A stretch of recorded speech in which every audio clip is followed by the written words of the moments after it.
there aren't that many hills I'd be willing to die on. This is one of them. This is about protecting children. And it's very dear to my heart because I had a really rough adolescence, and I have thought about it, and I know that if I had the same adolescence that I had, but in this environment where the way that people are talking about gender was the way it is today, I for sure would be one of these kids threatening suicide to get my testosterone and my double mastectomy. I would be that kid. I have all the markers of being that kid. So yeah, it's dear to my heart. I want to protect these kids. You must be some kind of therapist. I am some kind of therapist, and I'm about to take you on a journey through the inner wilderness. I've invited brilliant guests from all walks of life to join me as we investigate, illuminate, and inspire transformation in ourselves, intimate relationships, and the social ecosystems we are constellated in. What you are about to hear may surprise you, so hang on to your earbuds for a hefty dose of sanity in a chaotic world. I am Stephanie Wynn, a licensed marriage and family therapist, branching out and building bridges between psychology and everything else under the sun. It's my honor to have you along for the ride. Let's get started. Welcome back to You Must Be Some Kind of Therapist podcast. Today, I have a very special opportunity to talk with the one and only Helen Joyce. Many of you are probably already familiar with her work. She's the author of the book Trans, When Ideology Meets Reality, and the director of advocacy at sexmatters.org. She's currently taking a leave of absence from The Economist, where she was a journalist since 2005. And of course, I would have loved to interview Helen under any circumstances, but our circumstances for today's interview are a little unique. So Helen, can you tell how we ended up having this conversation today? Well, Stephanie, as you know, you reached out to me a while ago to say that maybe we could talk, but we hadn't actually arranged anything. And then, coincidentally, while we at Sex Matters, which is an advocacy organisation about the law, the legal status and the societal status of biological sex and how much that matters, we have been fighting a ban on so-called gender identity conversion therapy here. So it sounds great, but it really isn't a great thing, as you know. And then while we were thinking and we were hearing from people who were working in this fight with us that what parliamentarians need to do is to understand that what sounds good isn't really as good as it sounds, you tweeted that you had just been freed from this vexatious complaint. And I thought, that's perfect. This is the story that people in England need to hear in order to do what they need to do to protect children without getting swept up in a bandwagon thing, which just, voting for something that sounds good, but actually will do more harm. And so I emailed you and said, Stephanie, tell me your story. And you said, yes, okay, on my platform. So this is weird. I'm on your platform and I'm interviewing you. But we can do it both ways. Well, I love it. So we'll use this interview for You Must Be Some Kind of Therapist podcast. You'll use it for whatever you want to use it for. It'll be an opportunity for us to get to know each other and talk about whatever comes up, but also an opportunity for me to share the story. And what better purpose for sharing it than to help with what you're doing in the UK? That's brilliant. Thank you so much for doing this. I'm so glad we were able to make this time. So, on your podcast, tell me about you and what you do. Oh, gosh. So I've been a therapist since 2013 and licensed since 2016. I've had a pretty typical trajectory for what a person's career looks like in my field, where right out of grad school, I worked at nonprofits doing really kind of difficult, more social work type therapy, inpatient setting, and then working with youth who are in the foster care system with wraparound services, but also individual couples, family, adolescent therapy. And I have many passions and interests in the field. It's always evolved, but ironically, and I say this ironically because of where things stand now, I always had a heart for the teen girls. I always thought I'd be good at working with them and found that I generally was, because I survived my own adolescence, which was very rough. And I figured if I could do that, then I could believe that other girls could survive their adolescences as well. So working with youth has always been a part of the picture, and in various settings, from nonprofits to then, working at a company and then eventually starting my own private practice 2 years ago. And so I've been in the field while the what we could call gender craze has escalated. And like most therapists, we work with people one on one or maybe in a family or small group. And we're not sociologists, right? We're not necessarily mapping broader populations. We figure that what's showing up in our office is not a general sampling of the population. In fact, it's important to do that, because if you don't have that barrier, if you allow yourself to think what I'm seeing in my office is a sampling of the general population, well, then that can contribute to burnout, because you're hearing a lot of really hard stories sometimes, right? So it's actually important for our mental health to remember, I'm just getting exposure to these really hard stories because of the nature of the work I do. So that said, it can be hard for us to kind of lack perspective on general social trends. And we also assume that people trust us because the people we're seeing in our offices are the ones who do trust us and who have a positive view of what it is to seek counseling. Have you always been in the same state? You see, you're licensed by a state, aren't you? So it's one Yeah, so licensing authority. good question. So I started in California and then moved to Oregon, kind of at an unusual point in the process. So I went to grad school in California. My first job outside of grad school was also in California. So that's when I started accruing my MFT internship hours. I believe they're now called associate. I could be wrong about that. But then I decided to move to Oregon while I was still working on that. And so there's, it's a bit clunky moving from one state to another because some of my hours didn't count because they were in the wrong category. But, I continued working on an internship up in Oregon, finished my license in Oregon, and have been here ever since. So both states, but most of my professional experience has been in Oregon. And when did you first start seeing girls or people in general who were bringing in gender issues that maybe you didn't feel you'd been trained for or that seemed to you unusual in some way? Yeah, these things, they definitely kind of catch you by surprise the first few times you see them.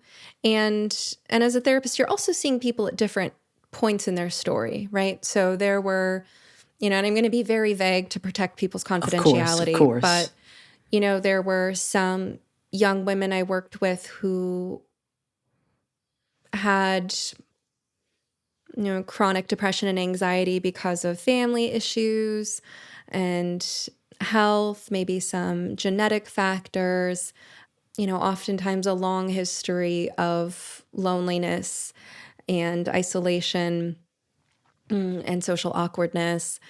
What seemed to me at the time to be out of the blue started saying, I think I'm trans or I think I'm non-binary. Now, in retrospect, now I know that that's not out of the blue at all. But I think where a lot of clinicians get thrown off when they're seeing this for the first or second or 10th time, if they haven't really done their research, is that therapists don't know where kids are getting these ideas, right? So it seems like it's coming from a place where this kid must have put a lot of thought into it. Another thing that I was noticing around the same time is I was really impressed with young people's emotional vocabularies, their psychological terms. And, for a while I thought this was a sign of maturity. I thought, wow, these are really special young people who are gravitating towards me. I'm so glad that I have the opportunity to work with them. They have all these terms, all this insight, and then I learned more about how the social environment that the kids were in, especially online, was just fetishizing psychological terminology, right? And so they were just speaking the language of their peers. But, I started seeing a rise in this in, maybe 2017 or so. Prior to that, I will say the first time I ever had experience with a quote unquote transgender person in the mental health system was back in California around 2014 when I was working in a residential setting. We were helping primarily 18 to 24-year-olds with severe and persistent mental illness. So we're talking like schizoaffective disorder, schizophrenia, severe bipolar disorder. Most of our patients there were, our facility was basically a step down from full hospitalization. So it was a pretty intensive program. And we had a young person who was male and very large and very male. Um, and there was very little that was even feminine presenting about this person, but who had some kind of psychosis. I don't know all what was going on because I wasn't this person's primary counselor. I was just responsible for admissions and for kind of day-to-day stuff. But I remember there being some internal debate over where to place this person because rooms were shared by sex. And because he identified as a she, the director insisted that we place him with a female. The female he was placed with was a young woman with complex trauma from, childhood sexual abuse, and she ran away. Oh, dear. That was my first exposure to where this ideology can lead. I think that was mishandled and also kind of tragically predictable. I mean, what do you think is going to happen if you take someone who's already having a really rough go, enough to need to be hospitalized, enough to need to be in an inpatient facility, and then you tell her that we're here to help you heal. Come here and get better. We're going to teach you life skills. We're going to help you get on your feet. Oh, and by the way, here's this 300-pound male who you have to go to bed in the same room as. I mean, who would And stick call around she. for that? Yeah. Yeah, goodness me. Yeah. Wow. So did that sort of prime you maybe when you first started seeing in your own practice people who didn't identify as their sex, or was it just not related to you? I don't think I connected the dots so much at first because that was kind of a unique presentation. I wouldn't say that I had anyone after that who really fit the description of either the trans-identified male or the female who was in this case a victim and who didn't receive proper care in that setting. I don't think I had any clients who were similar to either of those in their presentation. What I started to see was either young women who I'd been working with for a while on, something like social anxiety. Then they started saying I'm trans or I'm non-binary. And then there was kind of a phase of my career where I got this influx of people who were already identifying as trans and many who had socially or medically transitioned. And the way that I received many of these folks was from a clinician who was leaving the group practice and who viewed me as kind of the most progressive colleague, the one who would be the best fit for, her trans clients as well as her, gay couples and polyamorous people and people with sexual kinks and fetishes. And I think that she was partially reading me right because I am very open and progressive, and I'd done work with non-monogamous couples and, always been supportive of gay rights and so forth. But I think also there was partly some projection into how she was reading me. And then I felt like I needed to live up to that expectation. I went to one of those gender affirming care trainings, and that really caught me off guard too.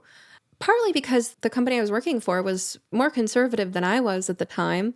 They were run by 3 kind of Christian, conservative, older white males. And this being Portland, this company was kind of a little mainstream for being Portland. And so it surprised me that they even did this. But in retrospect, I don't know that they knew what they were signing up for when they put on the training. So what was it? Was it a residential or a weekend or what? Oh, I'm sorry. This training was just like a 2 or 4 hour or something. Okay. Yeah, this was a whole different phase of my career where, we have ongoing continuing education units. And this was framed as just the kind of level 1 training, and that we were being taught what the new standard of care was. And if you wanted to be a good person and do the right thing by, people with gender dysphoria, then you would go on to the next training where you were taught how to write the WPATH affirmation letters and all of that. And for a while there, I felt this like guilt about not wanting to go to the next level training. And, in retrospect, I can say thank goodness, because I feel guilty enough that I followed the affirmation model in the settings where I did, but at least I never wrote anybody a letter recommending that they get a mastectomy. I was just there with people as their therapist while they were going through some of those interventions or afterward. And I saw the limitations of the affirmation model.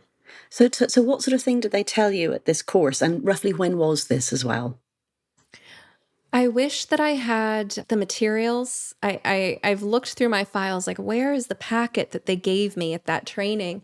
I'm guessing it was probably 2018, 2019. And it was, like I said, it was framed as this is the new standard of care for gender dysphoria. And, most people attending this think gender dysphoria, haven't seen a lot of it, starting to see a little bit of it. Sure, I should learn what the standard of care is. And it was no different from how we would have these trainings on, go hear what a medical doctor has to say about ADHD in the brain. Okay, great. I'll take this training. My company's putting it on for free. I'll get some CEUs out of it, learn a thing or two. And, it was expected that you should attend if you could. And there are, 100, 200 people. I mean, this was a 300 plus employee organization. And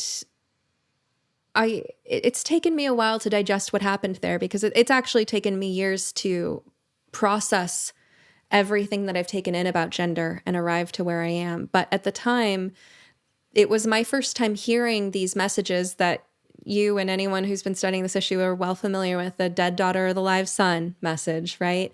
And we were basically being taught that, gender dysphoria is innate, that it's so terrible that kids have to suffer this feeling of being born in the wrong body, and that new research is discovering that you can save lives by rescuing children from the distress of puberty as early as possible, and that the earlier the better, because, if they have to go through puberty, it's going to be so traumatic for them. They're going to feel so trapped in the wrong body.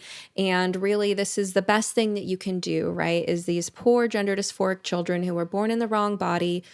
Now we have puberty blockers. Hooray. We have social affirmation, social transitioning. This is exactly what you should be doing so that these kids are treated with the respect and compassion that they deserve. That was the nature of the training, right? And so it was like, well, now you're learning that there's these puberty blockers and hormones and surgeries, and there's this thing called the WPATH standards of care, and this is approximately what it says. And if you're a good therapist, you're going to learn more about these standards of care. And I'm guessing a lot of people in the room were just kind of a little bit shocked, but didn't know what to do, because you don't go into these kind of trainings prepared to hear this sort of thing. What's strange about it? Like for someone who's not a professional, what's different about that than what you would normally hear? One is that the link with the medical system, going kind of beyond medical necessity and minimum necessary care, right? So the standard of care generally for how therapists interact with doctors and psychiatrists is that we're supposed to know just a little bit about how they work with mental health conditions. We should know when to refer. So if a patient is having an adjustment disorder and they've been sad for 2 weeks because their dog died, do they need an antidepressant? You probably should help the patient understand why an antidepressant is not necessary. If someone has panic disorder and it's severely impacting their quality of life and they say, should I talk to my doctor? You can say, here's what to expect if you talk to your doctor. Here are the symptoms that you've told me that I think are significant for your doctor to know. We're also trained to learn to recognize signs that someone should be evaluated for various medical conditions that can create what look like mental health conditions. So for instance, sleep apnea. A person with untreated sleep apnea can have all the symptoms of depression, anxiety, ADHD, because their brain isn't replenishing at night. Same thing with common nutrient deficiencies, iron, vitamin D, B vitamins, all of these things. Oh, thyroid issues too. I got to hear years later, I had a accidental run-in with a former patient years later, and she told me, hey, do you remember when I was telling you how I felt this and that, and you said I should have my thyroid checked? I got it checked, and that was the problem causing my mood instability. And now I've had this thyroid treatment and I feel so much better. So there's reasons that we're trained as therapists how to work with the medical professionals so that we can say, that kind of sounds like it might be related to one of 3 medical conditions that your doctor could check for. So why don't you talk to your doctor about that, right? Now, this instead, it was more of a conflation of our role with the medical system. saying that we should make these recommendations and that we should that we're in a gatekeeping role, right? And that the best thing for us to do, given our gatekeeping role and the power in our hands, is to usher people through the system.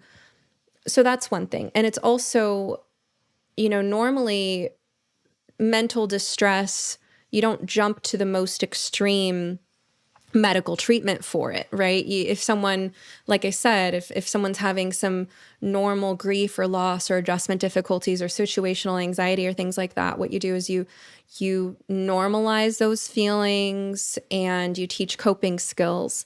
You help a person get a sense of, is this something that could be fleeting, that I could learn to manage? I also model for people all the time, if their lifestyle is unhealthy and they're expecting to be in perfect mental health, I'll say, if I ate and slept and hydrated or not, and moved or not the way that you did, I would feel every bit as miserable as you, right? I view the health of the mind and body as very related. And so part of our job is just to set reasonable expectations for people about how mental and physical health are connected. So what's strange about this is that they're telling you that something as ambiguous and, for most of us, pretty novel at that time, around, like I said, 2017, people aren't seeing a ton of this in their practices yet, but that something as amorphous as a problem with one's gender identity in a population as malleable as youth would require such extreme medical interventions. That's novel. And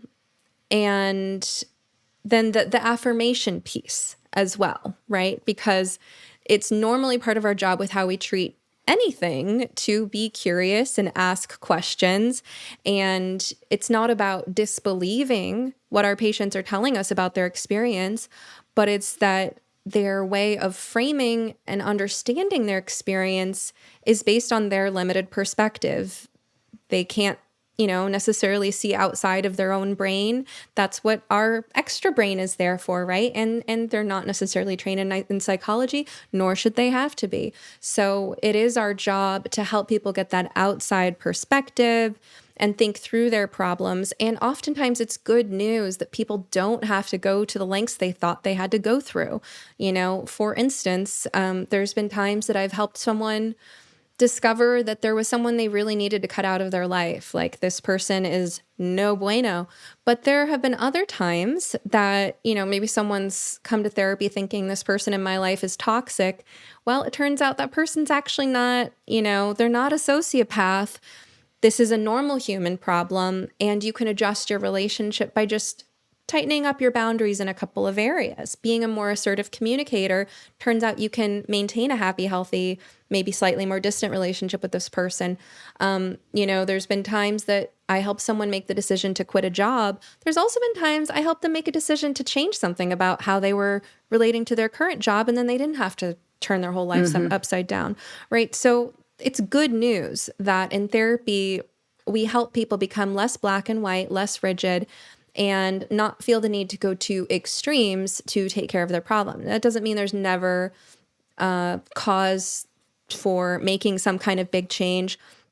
But we help people see other options, other possibilities, and we help them understand kind of what's driving their desire to make a certain change. Oftentimes when we think that we want a particular outcome, or we think we want to engage in a certain behavior, it's about, what does that represent to us, right? So if someone says, I want to make $1 million, well, okay, well, for most people, that's, it's a lot of money, and, it doesn't come without making a lot of sacrifice. So what does $1 million represent to you? Well, if you unpack that enough, if you keep exploring and asking questions, that money represents a fantasy of feeling free and relaxed and at ease. Okay, good news. We just figured out you want to feel free and relaxed and at ease. Guess what? You don't need $1 million, which is good news, because $1 million is hard. But I'm but seeing the things, analogies here, Yes, the analogies with saying you want to be the opposite sex or you are the opposite sex. I mean, this seems obvious.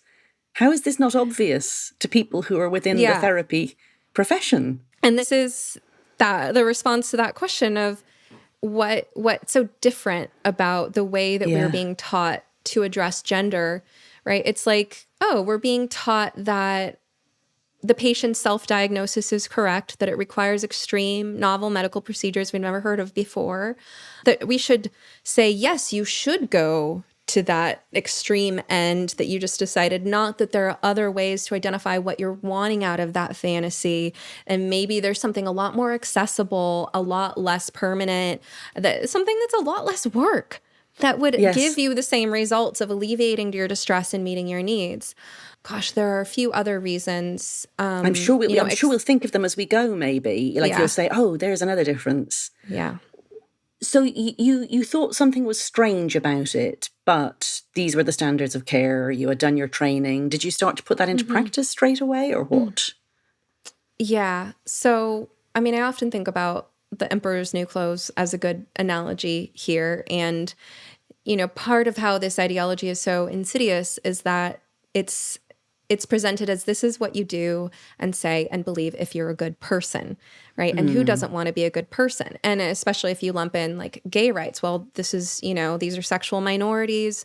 So who doesn't want to be supportive of sexual minorities? And I think therapists particularly were a very empathetic and agreeable and conscientious bunch, and those can be exploited. So yeah, I did start putting these standards into practice. And I think part of my thought process too was, this doesn't intuitively seem right. This seems kind of shocking, but what do I know? Yeah. Right? These yeah. people must know something I don't know. Now, years later, I'm at a point in my career where I can say, no, I know something they don't know. And that's why I'm Yeah. here to talk about, because I've done my research and I've come to some conclusions that are well researched. But yeah, I mean, I felt a moral obligation to do right by the quote LGBTQ community, which is another misnomer because now I understand that that is not a unified community. That is a deeply divided community that wants a divorce. But, at the time, I just, I had a lot of clients who identified as queer because this is Portland, and many of those were, just straight up lesbians, right? But I became, one of the kind of quote LGBTQ friendly therapists. And so I had a range of, people within that lumped category. And this included, people kind of in various stages of quote unquote transitioning socially or medically, people who had transitioned. And I even, when the company updated their forms for, people who wanted to change how their name or gender or pronouns were listed in our medical system, the company sent out a form for updating that. And I sent back a form corrected. I was like, no, sex assigned at birth is the correct term here. And, like all of that. I was Goodness. really trying to be good, When did the cracks appear? Well, I think the cracks were always there, but I noticed sort of a stubborn, intractable neuroticism to the people that I worked with who were trans when we were trying to, focus on anything but that, right? So people who are, post-transition, living as the opposite sex, expecting to be affirmed as the opposite sex, and they're there for social anxiety or depression or OCD or whatever it is. If I do say so myself, I am a very effective therapist. And when I was working for that company, I actually had, there was a way of measuring that because this company really wanted to do everything by the books and appear legitimate in the eyes of insurance companies and all of that. And so they had patients fill out a form every visit that had them rate some kind of standard mental health symptoms on a 5-point Likert scale. And these forms were then processed and, linked anonymously with my clinician ID. And I had really high scores for patient improvement outcomes. I think the average score across the company was around a 0.8 on the scale. 0.5 meant effective. 0.8 was like highly effective. My score was often over 1. So I had a really high score within the company for how much improvement my patients showed. And that was very validating of my intuition. And I could kind of match it with how I saw my patients getting better with whatever it was they were struggling with. I did not see trans-identifying people getting better. I saw a rigidity and obsessiveness and a stubbornness to their neuroticism. And sometimes it felt like Maybe this is happening because we can't talk about the elephant in the room. Maybe this is happening because there's something going on in the body that's actually causing the nervous system to freak out, you know? And so that was concerning. I also noticed the fixation on how one is externally perceived. It's not good for mental health in general to put too much energy into that. You control the things you can control, right? Which is you think about, how do I want to dress and groom and behave so that I'm presenting a version of myself to the world that I like and that I think will attract the kinds of people that I want to connect with. And, aside from that, whatever, like not everyone's going to find me attractive or want to be my friend. And there are even going to be some people who are going to be downright jerks to me. And oh, well, right. You have to develop a resilience and an inner ability to regulate your emotions regardless of how other people perceive you, as well as to have realistic expectations about how people are going to perceive you, right? Like so for people who are really lonely and like maybe not good at approaching the opposite sex or whatever sex they're attracted to, it's important to be able to kind of see yourself from the outside and think about, okay, well, if someone approached you like that, it would make you uncomfortable, right? So for mental health in general, it's not wise to be too hung up on things that you can't control. And how other people perceive you is one of those things. But I was noticing with trans-identified people of all ages that there was so much emphasis on that. So much emphasis on passing and freaking out about what if people think this or that about me. And that's a dead end. And then I noticed too that, and I'm just getting really practical with this stuff, we all only have so much time, energy, and mental bandwidth in a day, week, month life. And there's an opportunity cost involved in everything, right? The more time you spend focused on your gender, whatever that means to you, the less time you're focused on literally anything else that you could be focused on, like getting a job or getting good grades or making friends or developing hobbies, getting good at something, achieving a goal. I mean, all the things that are meaningful, that move you forward, build a sense of character and self-esteem and health. Time spent on gender is time not spent on that. And so I see this kind of emotional immaturity that shows up in, 30-year-old quote unquote trans people who are emotionally 15. Because it's just such a time suck, if nothing else. So these were some of the concerns I was seeing. I also felt like there was just a lot to unpack with some of the youth who were identifying this way, that the ideology just really prevented us from unpacking, And, like you and the weren't things- allowed to use the language you wanted, or you weren't allowed to ask things because you were told that was transphobic or something.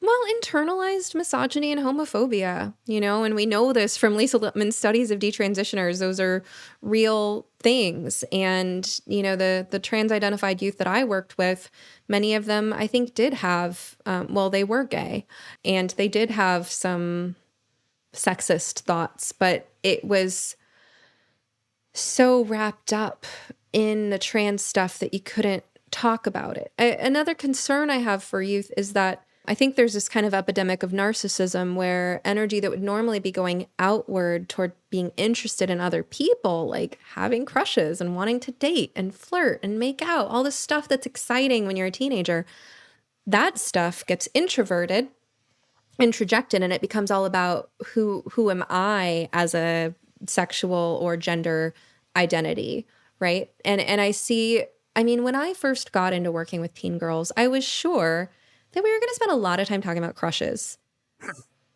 It's like, that's vanished. Wow. That the energy that used to go toward having feelings for other people and being nervous about that and excited about that has gone toward having feelings about who am I as a gender identity.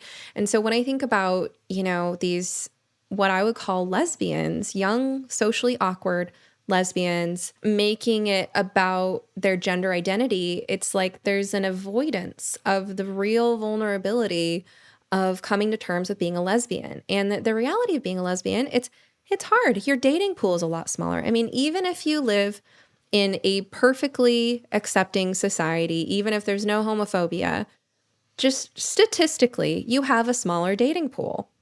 And I hear about this from the parents I'm working with now, because I'm not working with adolescents right now. It's too risky.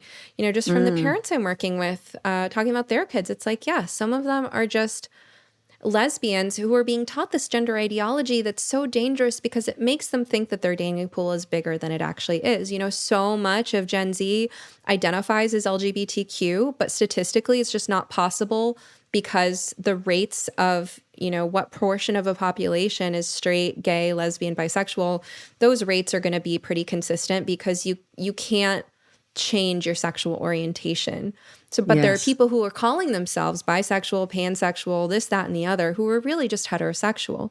So then you have girls, poor girls, right? Poor girls who are actual lesbians, and they're confused because people aren't sending accurate messages about what it is to be a lesbian. The fact that you're going to have lots of crushes on straight girls and get really confused, and you're going to misread friendship as romance, and you're going to hope and your wish. And now these girls are thinking, well, that girl I like is dating boys who look like me. And so if I'm a boy, she's going to want to date me too, right? And it's like, oh, you poor thing.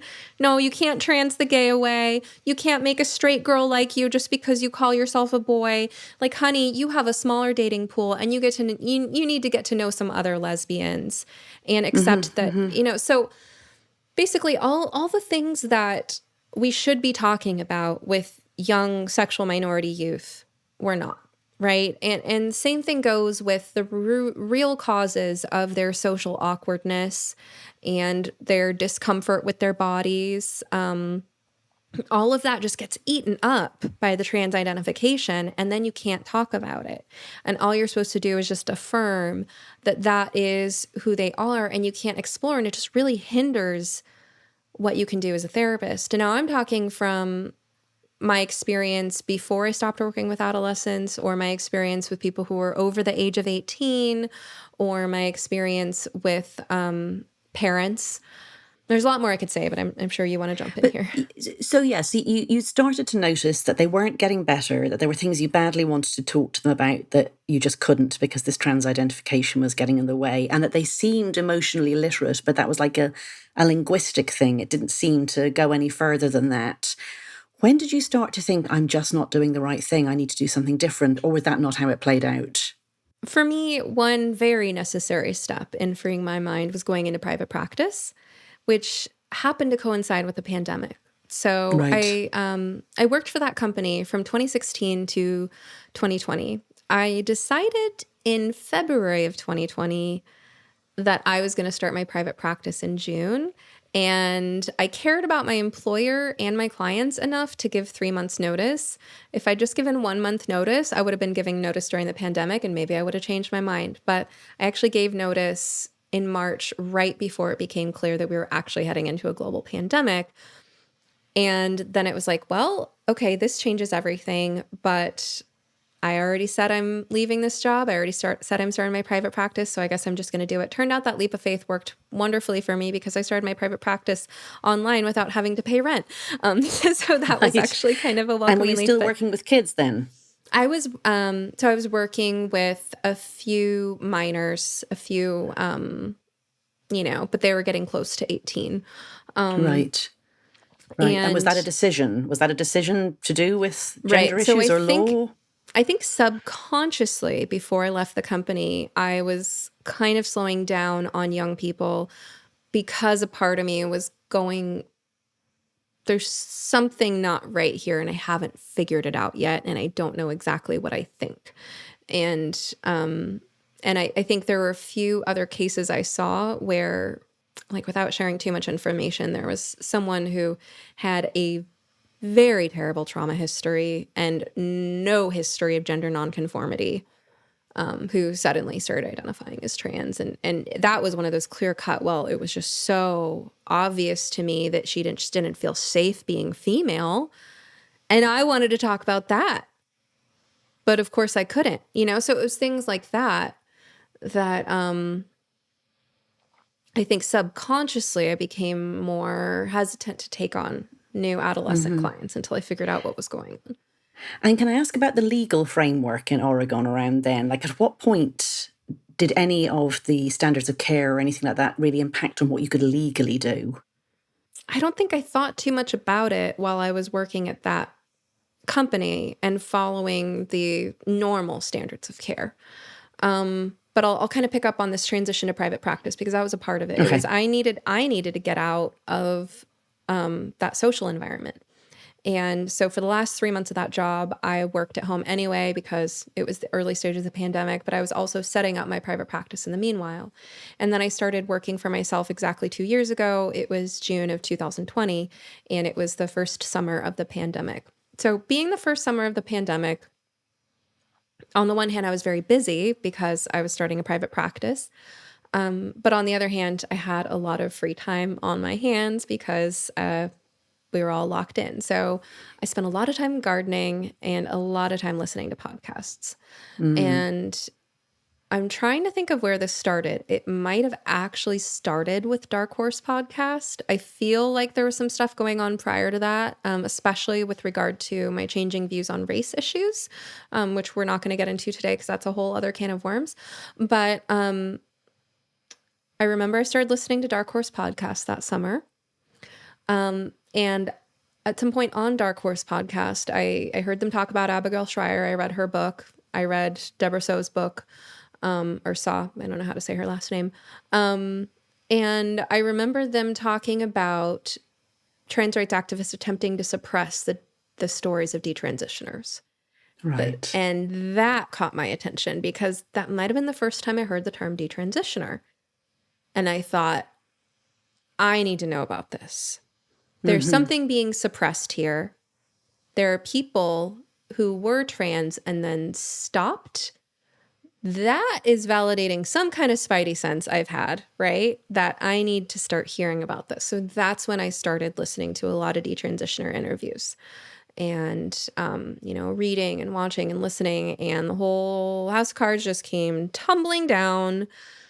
And then I could think clearly and I could think for myself again because I'm a good therapist. I've been doing my job a while and I know a thing or two about psychology. I know a thing or two about adolescent development and trauma and misogyny and homophobia and social contagion and everything that's relevant to this issue.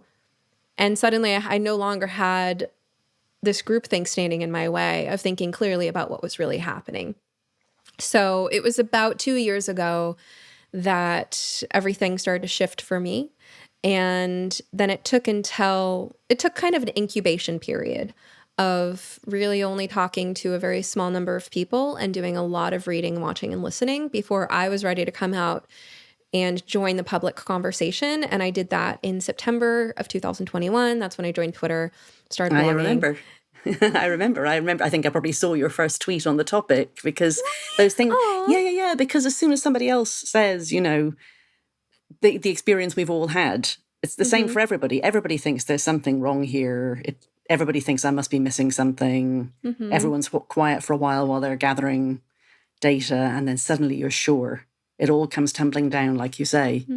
Yeah, I know. I remember. I'm pretty sure I remember at least very early when you said that. I'm here and this is the way I think about things. And did you think about the legal situation then, or was that just still not on the cards at all? Because anyway, you transitioned to mostly working with adults.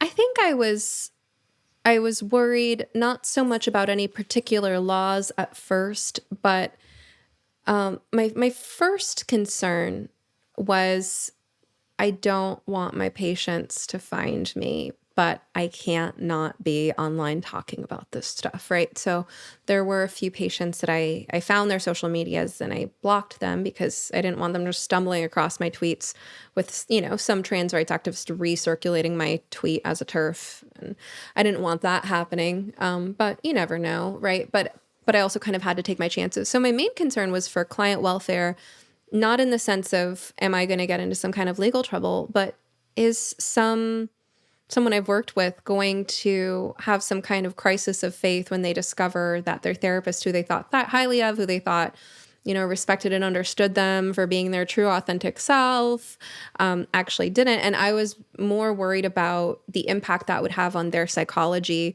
because ultimately, if there was somebody who identified as trans, who had socially or medically transitioned, who felt that I helped them with something, help them with a family dynamic, helped them with getting their schoolwork done, whatever it was, ultimately I want the best for that person. And I am very worried about what's going to happen with people who do regret their transitions. But if there are people who, I want the best for my patients, whether that means they detransition someday or whether that means that they stay the way they are. I was more concerned for just how it might impact them to discover that I had written any of this stuff, but I was hoping that if it were to happen, that they would feel that they had a strong enough relationship with me that they could come to me and talk about it, which I did have reason to believe that my relationships with my patients were really, strong relationships, and that they could somehow grapple with that cognitive dissonance, that they might have the maturity to assume that maybe I wasn't saying this because I was secretly a bigot who they never should have trusted all along. Maybe it actually learned something, maybe I had another patient who had been traumatized by the trans healthcare system, right? So none of that ever happened as far as I know. As far as I know, none of the trans people I've worked with discovered online anything I had to say about the issue. And as far as I know, all of the people I've worked with who are not trans identified themselves, but who are very supportive of trans rights because they believe the current liberal narrative, they're in therapy to talk to me about something else. As far as I know, none of them have discovered my work on this issue either. And I would be willing to have those conversations with them if they did. But I'm not here to push an agenda on my clients. I'm here to do my job, which is to help them get better. And I understand when I have clients who have what is now a very different worldview from mine on these issues, I'm able to see that just as I would see a religious difference. But I think I'm getting a little bit off topic here. But yeah, no, it's very useful, because that's a good framing that, you don't have to agree with your patient on everything. You're seeking to help them with something. And so your private practice went well. You got clients, you were working happily with them. The transition worked well for you. But then what happened, actually, you asked when I became concerned about the legal issue. And I want to finish answering that. I just remembered. It was when the trans rights activists started coming after me, actually. Because I was following what was happening in Canada. And I was worried about the direction things were heading there. And I had looked at the laws in Oregon, and I specifically looked at the laws in Oregon, reviewing those governing my profession, because I wanted to make sure that anything I was saying or doing was fine with the law. And I couldn't find anything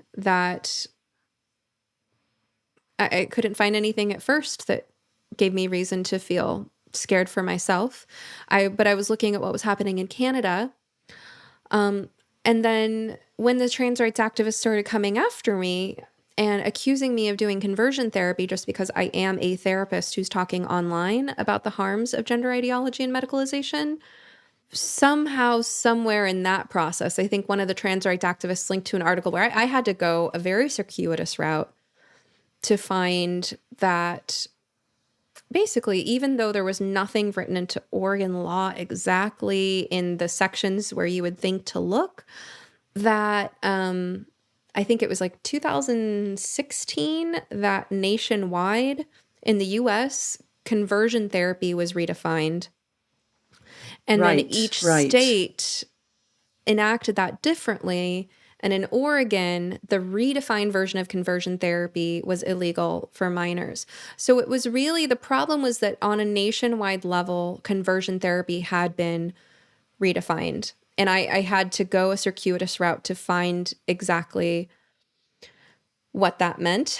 And that's when I started to worry. And again, I wasn't too worried for myself because the word conversion does not belong with the word therapy The word affirmation doesn't belong with the word therapy either. I mean, if someone, they're antithetical concepts. But that's when I started worrying about the trans rights activists coming after me, and then they did, and then the rest is history, and we can tell that story or not. I guess, well, we should, because it's how I ended up really. Yeah. Yeah. But so what did you, so when you realized that there was a law that, in a really quite secretive and roundabout way was maybe impacting on how you worked, what did you come away with the understanding of concerning what was allowed and what was not allowed? So one of the most concerning things about the redefinition is that the term conversion therapy is now equanimous with this acronym, sexual orientation and gender identity change efforts. So conversion therapy, if you look at the history of things that are called conversion therapy, and I think we should put therapy in quotes because this is not therapeutic, involved basically torture, right? Like using painful shocks to try to decondition men's arousal to other men in response to visual stimuli, and what we learned is that, you can slightly decrease a man's attraction to other men by traumatizing him around it, but you can't increase his attraction to women. And these efforts, they're harmful. They're based in homophobia. They're unnecessary. They've been illegal for a long time for a reason, and they never should have been called therapy in the first place. That's the history of what conversion therapy used to mean. Now, when you swap out that for sexual orientation and gender identity change efforts, well, you've just completely changed the definition of the word. What does change efforts mean? Here's an important distinction. Sexual orientation can't be changed. Gender identity is incredibly mercurial, right? So you would never have a situation. Okay, here's a situation that would never occur. 15-year-old boy, it's becoming painfully apparent to him that he's gay, right? And he's discovering that because he has a libido and he can't deny it. Anyone who's ever been a 15-year-old boy knows this. At 15, you know whether you're attracted to men, women, or both. Unless, maybe you're deeply in denial, but sexual arousal is what it is, right? Goes to a therapist. We don't see what happens in the 6-month box of therapy. Goes behind a screen. 6 months later, comes out therapy. He's like, you know what? I like girls now. Yeah. Doesn't happen. Can't happen. Right? Unless he's been brainwashed or traumatized or tortured. But is his body going to be physiologically aroused by girls? No. That's just not how it works. Okay? 15-year-old boy thinks he's a girl. Goes behind the curtain, the black box, 6 months of therapy, comes out the other side, doesn't think he's a girl anymore. Yeah. Did conversion occur? Did sexual orientation and gender identity change efforts occur? Oh, this is one of the reasons that it's so disastrous to lump those things together, right? Because sexual orientation is immutable. This is a well-established fact. I mean, there are people who are bisexual where maybe they'll spend certain chapters of their lives more interested in one sex or the other. But if that's the case, you're probably bisexual. And if you're heterosexual, then you can't force yourself to feel otherwise. And if you're homosexual, then you can't force yourself to feel otherwise. And no matter what your sexual orientation is, you also can't force yourself to feel attracted to people you're not attracted to. And you can't force yourself to not feel attracted to people you're not attracted to. Now, you can try to ignore those people, but the point is that sexual orientation, it's immutable. And gender identity is this novel concept that cannot be proven. You can't, put someone in an MRI and show them porn to determine what their gender identity is. There's no such thing as a male brain or a female brain. And it's something that right now, more than ever, kids are playing around with, and it changes week to week. So how are you going to have a law? I don't care what you think about gender ideology or the idea of gender identity, but how are you going to have a law where you simultaneously say that this thing that's impossible to change about a person and this thing that most certainly will change about a person both of those are things that a therapist should not try to change. Right. It's impossible. It makes it impossible for us to do our job. And so what this ends up looking like in practice is that we become afraid to question at all, right? The standard of care is affirmation. And the risk is that if you do anything other than say, oh, yes, you are exactly what you tell me you are, and we don't need to unpack that. I don't need to ask you where you first heard the term pansexual or genderqueer. I don't need to ask you what that means in your friend group or what you've seen on TikTok about this. Or I don't need to ask you what makes you say you hate your breasts so much, or what makes you say it's so uncool to be a girl, or that you'd rather be a trans gay boy than a lesbian, or, you're not supposed to explore any of this, because what could happen, is that if I ask you any of those questions and you don't like something that happens in our session, all you have to do as a consumer mental health services, and you could do it at the age of 14, which, who among us is rational at that age, is go to someone's licensing board and wave your finger and say, she tried to change my gender identity. Well, now you've just been accused of conversion therapy. You've just been accused of a word that used to mean giving someone painful shocks to try to decondition homosexuality. That's what you've just been accused of, except that's not what it means at all. It means that a consumer filed a complaint because something happened in therapy that for whatever reason they don't like. And things happen in therapy that people don't like. It happens all the time, right? And especially if you're getting close to the root cause of an issue and you're dealing with a very immature person, you're likely to spark a reaction. Could their gender identity be coming from shame about homosexuality, about sexual abuse, about autism, about any of the other things that we know are linked to higher rates of identifying as trans, right? Because if you start to unravel that with one of these kids, if you start to get close to what the actual pain point is, which is how awkward and lonely they feel, it's normal that when you get close to the heart of an issue, you can trigger pain for a person. It's like pressing on a wound. And these kids are being given so much power. These kids who don't know what they're doing are being given the power to control institutions, teachers, parents, doctors, make everyone give them what they think they want right now. And that's developmentally not appropriate for these kids. And that's part of why we're seeing these behavioral issues, is that they're freaking out because they have too much control and they don't know what they're doing. They're like toddlers at the wheel of a car, and that car should not be in motion. And, so the adult needs to be at the wheel. But you have kids with too much power and control as it is, who are too uncertain about their gender, this concept of gender. And now the power is in their hands to accuse a therapist who's trying to help them of efforts to change their gender identity. I hope you've been enjoying this episode of You Must Be Some Kind of Therapist podcast. If you like what you're hearing, now's a great time to like, subscribe, follow, rate, review, or share. You can also support the podcast by visiting sometherapist.com/shop, where you will find goods and services I have personally curated to support your well-being and enrich your life. We're just building the shop, so check back periodically and feel free to suggest recommendations. All right, now back to the show.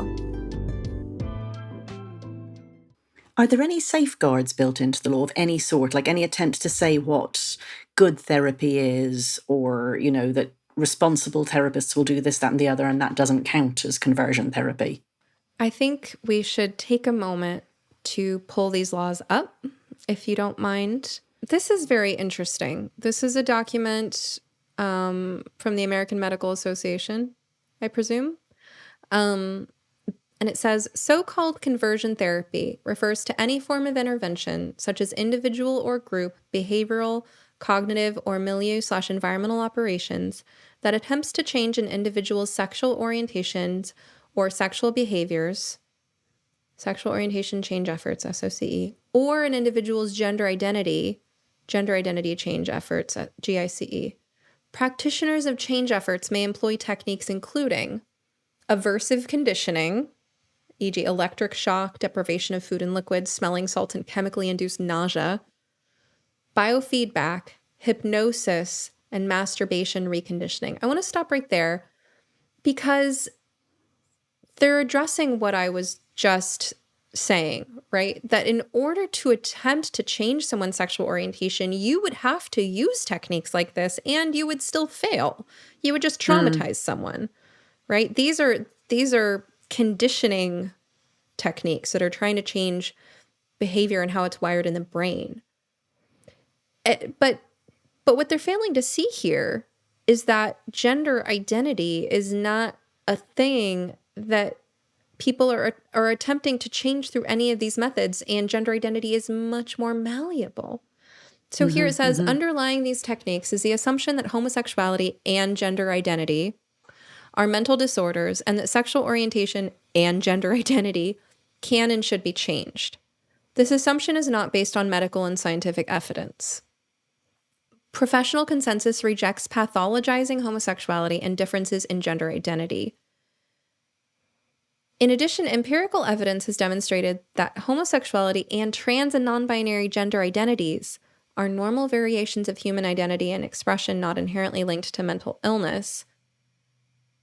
However, the unfounded misconception of sexual orientation and gender identity conversion persists today in some health, spiritual, and religious practitioners. Okay, according to the UCLA Williams Institute on Sexual Orientation and Gender Identity Law and Public Policy, as of 2018, almost 700,000 lesbian, gay, bisexual, transgender, and queer/questioning LGBTQ adults in the U.S. had received conversion therapy.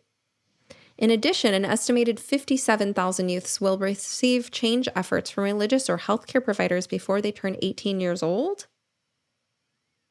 A national survey of over 25,000 LGBTQ youth ages 12 to 24 found 67% of respondents reported that someone tried to convince them to change their sexual orientation or gender identity. 5% of respondents reported that they were subjected to quote-unquote conversion therapy. Another study found that nearly 18% of middle-aged and older men who have sex with men reported experiencing conversion therapy, and then some racial inequity stuff. Okay, there's so many problems to unpack with this. Now, the only part of this that I can believe is this line right here. Nearly 18% of middle-aged and older men who have sex with men reported experiencing conversion therapy. Here's how I can believe this. First of all, 18% is a believable number, unlike 700,000, right? Middle-aged and older men, well, men in those categories were around back when conversion therapy, as defined by this aversive conditioning stuff, was actually being practiced, right? It was made illegal in like the 70s.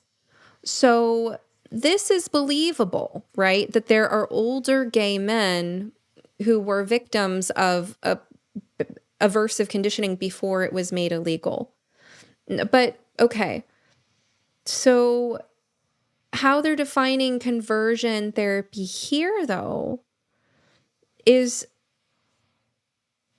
how is it different from where it says that over 25,000 youth ages 12 to 24, which is really, really what we're talking about is the young folks right now, because they're the ones who are identifying into this category, found that 2/3 of them said someone tried to convince them to change their sexual orientation or gender identity. Now, I'm just going to throw out a wild guess here, but I'm guessing that these 25,000 LGBTQ, emphasis on the T, right? Yeah. And that when someone tried to convince them to change, you're going to have a hard time convincing me that someone wanted gay kids to be straight. You're going to have a much easier time convincing me that these youths' parents and other appropriately concerned adults were worried that if they identified as trans, they were going to engage in medically harmful interventions that in my mind shouldn't even be legal because they're experimental and devastating to health.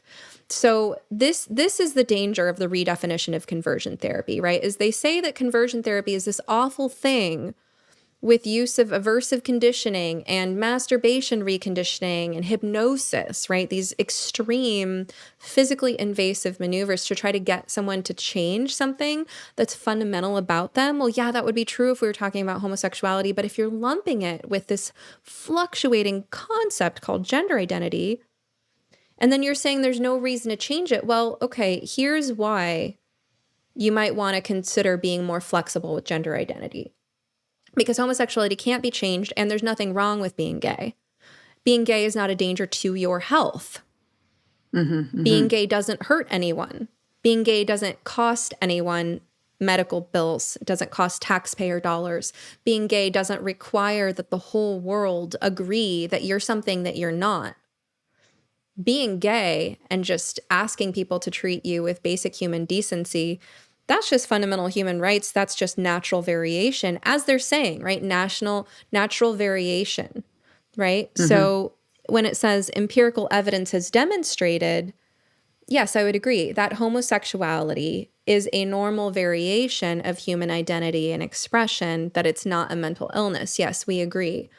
But to lump in trans and non-binary gender identity and say that it's not a mental illness is to completely disregard the diagnosis of gender dysphoria and the fact that people are having mental distress that they're associating with the body that they're born with, right? The difference between homosexuality and gender identity is gender identity isn't just about identity or expression. It's about medicalization, and it's about requiring the world to change its policies, to change how people use language, to change how people perceive you, to change what bathrooms you're allowed into, no matter how that makes other people feel. The thing I'm most concerned about, though, is the medicalization. You know, how can you say that it's not a mental illness and that it shouldn't be pathologized at the same time that you are asking people, and I'm going to look at you again now, Helen, at the same time that you are asking people to allow for the widespread, permanent, significant alteration of people's human sexed bodies so that they're no longer going to be able to reproduce or to have orgasms. You're foreshortening lifespans. You're causing permanent problems with bones, with the cardiovascular system, and just a whole bunch of cascading effects. So this is the danger of lumping these things together. They're not the same at all. And it's frankly, it's homophobic. It's an insult to gay people because gay people are not asking for any of this garbage, right? And they're not asking for the trans agenda to pile on with the gay rights movement. Conversion therapy was already illegal. And I do believe and I feel for the fact that there are older men who were subjected to these techniques, possibly linked with a religiously abusive environment when they were younger. But this isn't going on. All these statistics about how this is going on are really just numbers of people saying that someone in my life doesn't want me to be trans, and leaving out the important piece of why might someone in my life not want me to be trans? Well, maybe because it feels like a lie to them. Maybe because my parents are worried that I'm going to be permanently infertile and a lifelong medical patient, right? So all of that gets left out of this, and that's why it's so disastrous. This isn't the document I was looking for, but I'm really glad that I found this one. But it's really good. Yeah, absolutely. So you mentioned that trans rights activists came after you. What happened there? What was that about? Okay. So, December 2021, I'm on Twitter, and it's new to me. So I haven't necessarily learned good filters and boundaries yet, because you have to have those if you're going to be out in a place as wild as Twitter. And I was excited to be part of dialogues, though. I mean, I was kind of scared to come out as gender critical before I went on Twitter. I didn't know if I'd find like-minded people. I was having problems in Facebook groups for therapists where people were all very woke and very pro-trans and where there was really no room for any kind of dialogue. And, so my first few months of Twitter were exciting because I was meeting so many like-minded people and having great discussions. I was in spaces and I was posting a lot, and I was also blogging a lot and then posting my blog posts. So at some point, at a few points, some trans rights activists found various things I'd posted on Twitter or on my blog. They saw that I was a therapist. And then, of course, they jumped to, she's a therapist, let's get her, right? So if someone's a therapist and they are in any way questioning anything about gender ideology, even from a reasonable standpoint like mine, where I've done my research, I've worked with this population, I care deeply for all people, including gender and sexual minorities, and I'm concerned about public welfare, I'm concerned about women's and children's rights, I'm concerned about the long-term health of people who think they want to be trans now but might regret that down the line. Anyway, they see that I'm a therapist, and then it's like, let's get her on the conversion therapy thing, right? Because conversion therapy is illegal. And these are Twitter accounts that are anonymous, many of them. They have hashtag ban conversion therapy in their bios. They have protest signs with ban conversion therapy painted on them in their profile pictures. These are people who have really dedicated themselves to the mission of making it impossible for people like me to speak. People like me who actually know a thing or two about mental health. I mean, all of this is being done in the name of mental health. And there are people like me who work in the field who have professional qualifications saying, wait a minute, this isn't an accurate representation of how mental health treatment should work. So, of course, these activists have this agenda, and they see me, they accuse me of conversion therapy, and I started getting these pile-ons where someone would, screenshot or retweet something I said, call me a TERF, a transphobic bigot. I've even been called a right-wing neo-Nazi, and I've been called Marjorie Taylor Greene. And, I've been called all the things. And it was like this, let's get her. And there were these kind of menacing comments where the tone was just like, aha, gotcha. You didn't know. Bet you didn't know, you stupid TERF, that we know that there's licensing boards we can report people to. That was the tone of it. It's very menacing. And so what I did is I got ahead of the game and I wrote my board directly. And I said, you're going to be receiving these complaints. Let me tell you what's going on. Let me tell you what I actually say and do and think and why you're hearing from these people. And you're going to hear from them again. I'm an open book. Let's talk. Right. I write that letter to my board. I send it. It's December 23rd when this is going on. So, of course, it's the holidays. All I hear back from the board at the time is I hear back December 27th that my letter was being forwarded to the compliance department. Then I, immediately after writing that letter to my board, I write a letter addressing TRAs directly. And it's called Trans Rights Activists, Here's How You Can Report Me to the Board. And so I kind of diffused their game and I said, oh, you think you got me? You think you snuck up on me with this? You think that I didn't know that you could report me? Here's the link. Here it is, right here. And they weren't talking about actual therapy. They were talking about blog posts and things that you were tweeting. I mean, they had no evidence of any particular patient. Right. No, none of these people know anything about my private practice. None of them are remotely related to any clients I've worked with. I wasn't posting anything about individual patients. I was posting things about social trends and concerns that I have from a mental health perspective about what I'm seeing in the community. And that's what my letter to them said. I was like, here you go. Here's the link. Have at it. But you should know that if you report anything that's not true, then you're committing a crime. This is a government agency. So all you can really report is that you don't like my online presence, which is what all your friends are already reporting. Okay. And then second of all, if you get what you want and I somehow lose my license over this, I'm a full-time writer and podcaster now. I'm going to reach a lot more people that way. So, maybe that might backfire. And third, if this escalates in court, I'm going to fight and I could win. And I could actually maybe change the laws that you're trying to use against me. So think carefully, right? That's what I put in my letter.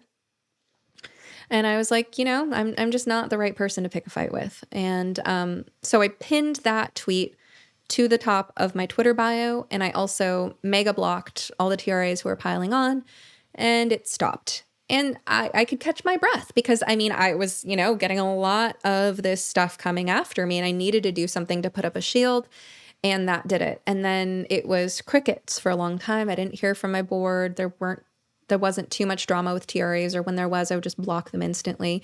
And then one more thing happened. So while I was getting involved in all this, I was thinking, how can I help? Because once I started having this public presence, people started reaching out to me and asking me to help their kid or help them, people from all around the country, sometimes outside of my country. And of course, I had to say no to the vast majority of those people because I'm licensed to practice therapy in the state of Oregon. And with all of this heat, I decided I can't risk working with minors at all. I mean, parents want me to talk some sense into their kid. I am not going to take that on. I was very clear about that in my communications with anyone who reached out to me. I worked with a very limited number of families.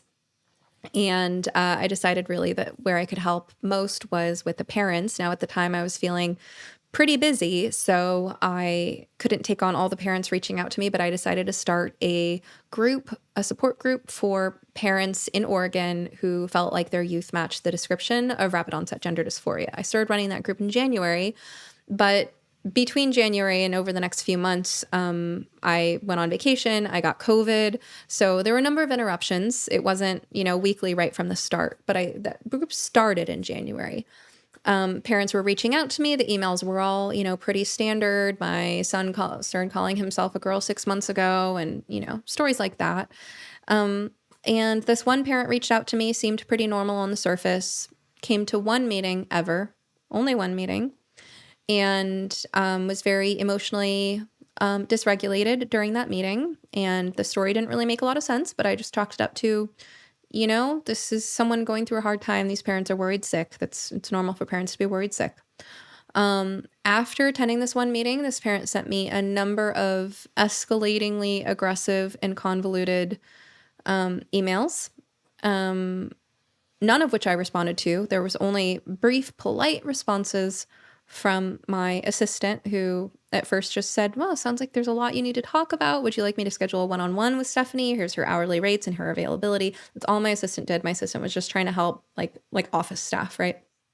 And then she told my assistant she wanted a refund, which was easy because the money would never charge in the first place. She said, don't have Stephanie ever contact me again, which I was happy to not ever contact her again. But then after that, she subscribed to my blog, went through my blog, left nasty comments wherever she could. She found a comment, a critical comment that a detransitioner had left on my blog, and she piled on that to the point where that detransitioner, who has openly told me that he doesn't like me, told me that he apologized for having any part in her piling on me and that he deleted his comment because he didn't want to enable that kind of thing. That's how bad it got. She reached out to multiple personal acquaintances who were on my resource list and tried to slander my reputation to them. And I know this because one of them contacted me, and then another I reached out to saying, hey, did you hear from this person? So this woman really went above and beyond in her attempts to destroy me after attending one group therapy session.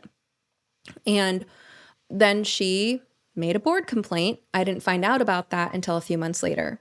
It was April 19th that I was notified that there was a complaint. This was a very busy time for me. I had moved April 15th. So by April 19th, we were, we just had the furniture in place and a few items on the walls. And I had just set up my new office, and now the first thing I had to do in my brand new office space was respond to board allegations. I was also dealing with some health stuff, so it was a very busy time for me. And so what happened was that the board opened two cases at the same time. One was in response to the TRAs in December, and the other was in response to this one lady. They had separate case numbers. In their letter about the allegations from the TRAs, they said, please note, we did receive your letter dated December 23rd, 2021, and we'll take that into account. And so my response to that was pretty simple. I wrote a lot, but my lawyer helped me really cut it down to only the essentials. And, they basically had no case. It's like, you're asking me to prove a negative here, to prove I'm not doing conversion therapy. Well, where is your evidence that I am doing conversion therapy, right? These are strangers on the internet we're talking about here. But, the other lady, she was very sneaky, very tricky. She took concepts from my blog, ideas that I write about publicly, and she twisted them to insinuate that I was saying certain things to parents in groups that were, I would say, overreaches in how she frames my ways of dialoguing with people. And she brought another family into it. So, one fortunate thing for me in this case is I've never had a board allegation in the 6 years that I've been licensed, or in the 3 years before that I was an intern. And the one time I get a board allegation from someone who was technically a client, she was technically a client once in a group therapy setting where 6 other families were there and witnessed the Yes. same conversation. And none of Yes. those other families had a remotely similar experience to her. I mean, many of those families come back week after week and say, thank you so much. You're so helpful. I've gotten feedback on what other people observed that day, and nobody saw the same things that she did. But what had happened, and, I have to say this in a way that respects people's confidentiality, but there was a family present who had really gone through something quite horrible with the mental health system. Their kid needed a comprehensive mental health evaluation, and their kid had basically threatened suicide to get into the hospital, where they knew the hospital was going to affirm them and pressure their parents into affirming them and make the whole thing about gender, which is in itself a crisis. I mean, there are kids with a lot of stuff going on. There are kids with psychiatric comorbidities and family problems that need good old-fashioned family therapy and an unpacking and assessment of what is going on, right? But the kids are spending 10 hours a day on TikTok, and they're framing everything as about gender. It becomes the source of the battle with their parents. It becomes what everything is about. They don't want to talk about anything else. It's the ultimate form of resistance to therapy, but now it's like sanctioned by the powers that be. And, this was a family that needed a different type of help. But the kid had learned from their friends on the internet that you say this, that, and the other. You go to the hospital and they'll all be like, oh, how long have you known you're a boy? That's terrible that your parents don't affirm you at home. You're here because your parents are bigots? Okay, well, we'll make sure that before you leave, before we send you home, even though your parents are perfectly safe, even though they have a safety plan at home, even though your parents love you more than anyone, even though your parents have another take on what might be going on, before we send you home to those bigots, we will make sure that they will call you your chosen name and pronouns at home. That is what the kids are learning they can expect in the hospitals, and that is what is happening. And that was what was happening with this family. And this family shared their story, and all I did was say, that is terrible. I'm so sorry that you feel backed into this corner. You feel like your kid is being held hostage by a hospital that isn't doing their due diligence and following the normal standards of care for how we would treat any other mental health issue in an adolescent. I just said that was really hard, and that the family had some very tough decisions to make. Like, if the hospital forces you to say in front of your kid, oh yes, when they get home, I'll use these pronouns and this name, and I'll buy this binder, and if the hospital forces you to say that in front of your kid, but that's not what you and your spouse believe in, how do you handle that? What are you going to do when you get home? These are important questions to explore, and we talked about these things in group. And what happened is the lady who made the complaint used that family situation and used it to say that I had said that if a minor said they felt suicidal, that meant they were being manipulative. Which, is an overstatement, but also it's irresponsible to say that wouldn't happen, right? Like, it's not reckless, taken out of context. Are there ever times that suicide is used manipulatively? Of course, right? And now suddenly they're bringing suicide into the picture, right? They're saying, and when you bring suicide into the picture, it's like someone in the room has a gun. Everyone's being held hostage, So then the stakes become exponentially higher, and now you have to defend yourself against, did I conduct, mistreatment of a suicidal youth? I mean, that's like the worst thing you could do, right? Because there's nothing worse than a dead kid. And this is what's being used to intimidate parents around the country. Would you rather have a dead kid or a trans kid? That's not the question that we should be asking. That's not at all, that's not remotely the right question, right? But did the parents maybe express some concern in group that their kid was using something that they heard online to get what they want? Is that what a kid does? kids do that, you know? And when it comes to a topic as complex and sensitive as suicide, I am aghast at how people are being so flippant about the conversation. You know, that the people are framing the suicidality of kids who are confused about gender stuff and who have psychiatric comorbidities. They're using it to suit their political agendas and their narratives, and that's absolutely abhorrent. But what happened here is that the suicide and the adolescent thing got used to kind of heighten the intensity of the allegation that I could be doing conversion therapy simply by talking to parents about their worries for their children. That's what that really strikes me as absolutely fascinating about this. You know, you weren't even talking to children and you weren't saying anything about trying to change a gender identity. And yet the existence of this law, this ill-defined law, this ill-defined concept, change efforts about gender identity, turns it into a big investigation. So that was April, I think you said, that you heard about that. And I mean, that's serious. I presume you started to think about, what will I do? What will I do if I, get struck off? Yeah, it was like time to prepare for the worst case scenario, right? And I mean, if you have any compassion for me whatsoever, whoever's listening here, I mean, imagine that you are 37 and you're a therapist who's just kind of reaching the peak of your career. You know, you've been doing it long enough that you feel really confident in your practice. You're starting to build a podcast. You just moved in with your partner and stepkids. You're starting a kind of whole new family life.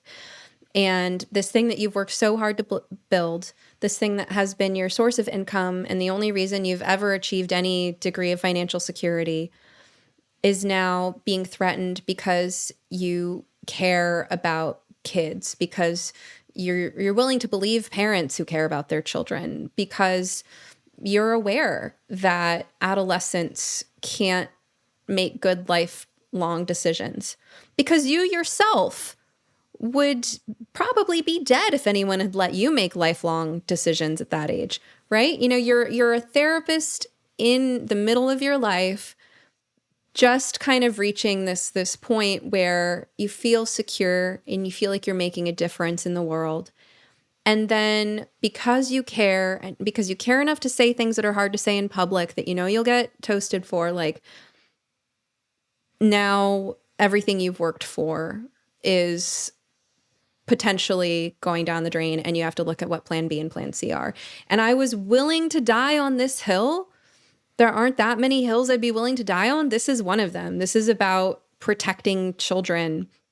And it's very dear to my heart because I had a really rough adolescence and I have thought about it. And I know that if I had the same adolescence that I had, but in this environment where the way that people are talking about gender was the way it is today, I for sure would be one of these kids threatening suicide to get my testosterone and my double mastectomy. I would be that kid.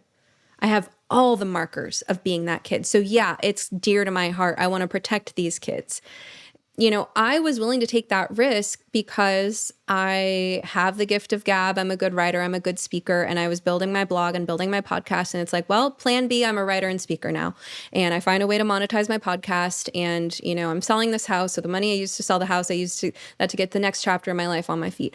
But who wants to go through this? I mean, it was going to be a mourning process. I needed to shed some tears about the idea of giving up something I love. Like, I'm good at being a therapist. I love being a therapist. I worked hard to get here. I work hard for my success. It would be a tragedy to not be able to practice anymore. I was willing to put that on the line and come out and make these statements and risk these allegations and run this parent support group and try to help these families, knowing that I could lose this because it is that important. And because at the end of the day, I want to be able to live with myself.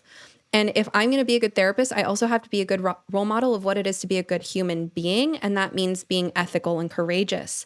But yeah, it was hard. And the stress and the anxiety, I mean, it really impacted this whole chapter of my life. I was just landing in a new house with my partner and forming relationships with my stepkids. And now I have to hide my panic attacks that I'm having because my career is on the line from these stepkids who I'm trying to show up for as a stable role model and a secure parental figure, and now this beautiful space that I just moved into where I can do my work, I have to use it to defend myself in a court of law.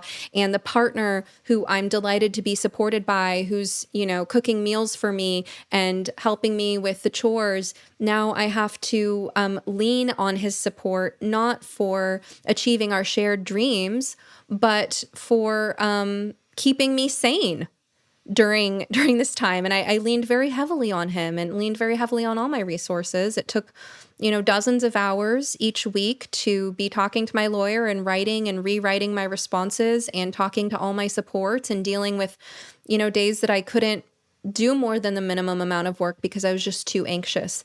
Yeah, I put myself through this because it was worth the fight to me. But fortunately, the anxiety didn't last all that long. So I'll tell you how the investigation went. So I get this investigation notification. It's a password protected email document. Well, two of them, one for each allegation, the ones from the TRAs and the one from the lady.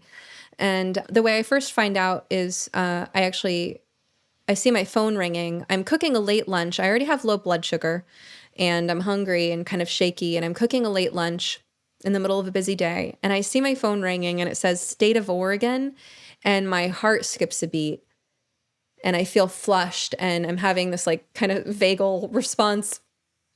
And I'm like, it's either the IRS or the licensing board. And I go and check my voicemail, which takes several minutes, and I'm just waiting for the voicemail to come through. And it's the investigator saying, you're under investigation and I'm sending you these password protected documents and here are the passwords. So, had to hide my panic attack that day, and then had to rally my resources. So fortunately, I feel like I'm not a religious person, but I do have a sense of spirituality, and I feel like someone's looking out for me. Something is, the universe is conspiring to help me because I had the right people to turn to. So the first two people I turned to for help, among the first two were Candace Jackson. She is a lawyer who is well known for her work on these issues, and I had personally spoken with her before in Twitter Spaces where we were acquainted with each other. So it was obvious to me that she was one of the first people I should contact. Turns out that her wife and business partner is a lawyer who was perfectly suited to help me, Patricia Campbell. So I got a lawyer right away, worked with my malpractice insurance to get coverage, and my lawyer even agreed to work with the rates that they were willing to compensate her with. And then Jake Wiskershin from episode 2 of my podcast, I interviewed him on You Must Be Some Kind of Therapist. He also interviewed me more recently on Noggin Notes, his podcast. And Jake is a licensed marriage and family therapist, a clinical supervisor, and he sat on the licensing board of the Nevada State Board for 3 years and was part of investigations. And he, was already totally on my side. And so between Patricia and Jake, I had a lot of help. And I had my partner just there to hold me as I cry every step of the way. And what we did is we submitted written responses with lots of feedback from Patricia and Jake. And then the investigator asked for an interview. We scheduled an interview on the phone. And at first it was kind of standard. He was asking me questions to just confirm some really basic things and to ask me to disconfirm things I'd already disconfirmed, but he needed to hear me say it. A lot of the things were just, I could tell they were words straight out of this lady's own mouth. Like he asked, do you call yourself an expert in rapid onset gender dysphoria? That was one of the questions. And I laughed, and it's like, that's not really my terminology. I don't go around calling myself an expert. But the question was, do you call yourself an expert in rapid onset gender dysphoria? And if so, what makes you an expert? I said, well, no, I don't call myself an expert, but for your information, I've been studying this issue about 10 to 20 hours a week for the past 2 years. So, there were questions like that where it was like, clearly this is, her language, this lady's language. But then he really started kind of digging in. And one of the main problems was the conflation of my blog with my therapy practice, which gets into freedom of speech issues and how much of a responsibility does a therapist have to conduct every aspect of their life and any business they might run, anything they might say publicly in a way that, is not only like respectable, but that toes the party line and says exactly what the consensus of the time says that a therapist should say. So he was calling into question, the ethics of my having a blog that says any of these things. And I just had to keep reiterating, my blog has like 400 subscribers and I have a lot of followers on Twitter. And, I don't know if any of them happen to be clients of mine who are, happen to be following my work online. Like, that's, my blog is not for the purpose of marketing my therapy practice. I don't have to market my therapy practice. This is Oregon. We have such a need for therapists. I can just open and close my schedule as I desire. It's not about that. This is about my expression. This is about my participation in a broader community.